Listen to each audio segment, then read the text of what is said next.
নাজমুল শান্তর নেতৃত্বে যে টিমটা চ্যাম্পিয়ন্স ট্রফি খেলতে গেছে, সে জাতীয় টিমটাকে যদি সাকিবের নেতৃত্বে এই একাদশের সাথে কোনো একটা সিরিজ আয়োজন করা হয়, তাহলে নিঃসন্দেহে হোয়াইট ওয়াশ হবে বাংলাদেশ ন্যাশনাল টিম। তাহলে চলুন জেনে নেই কে কে থাকছে এই একাদশে। ওপেনিংয়ে ব্যাট করতে আসবেন বাংলার ড্যাশিং ওপেনার, একসময় বাংলাদেশের সেরা ওপেনার ভুম ভুম তামিম ইকবাল। তামিমের সাথে ওপেনিং ব্যাট করতে আসবেন ক্লাসিক্যাল লিটন কুমার দাস। 3 নম্বর পজিশনে আসবেন বিশ্বসেরা অলরাউন্ডার সাকিব আল হাসান এবং 4 নম্বর পজিশনে ব্যাট করতে আসবেন বাংলাদেশের হার্ড হিটার খ্যাত ব্যাটসম্যান সাব্বির রহমান। 5 নম্বরে ব্যাট করতে আসবেন নাহিম শেখ এবং 6 নম্বরে ব্যাট করতে আসবেন নাসির হুসাইন, যিনি বাংলাদেশের ক্রিকেট আকাশ থেকে হারিয়ে যাওয়া এক নক্ষত্র। 7 নম্বরে ব্যাট করতে আসবেন জাতীয় টিমে চান্স না পাওয়া মাহিদুল ইসলাম অঙ্কন।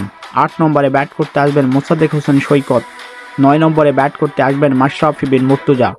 10 নম্বরে ব্যাট করতে আসবেন শরীফুল ইসলাম এবং 11তম প্লেয়ারটি হচ্ছে বাংলার সেলুটম্যান এবাদত হোসাইন। তো দর্শক, আপনার কি মনে হয় এই দলটাকে বাংলাদেশ ন্যাশনাল টিম কি হারাতে পারবে? অবশ্যই কমেন্ট বক্সে লিখে জানান।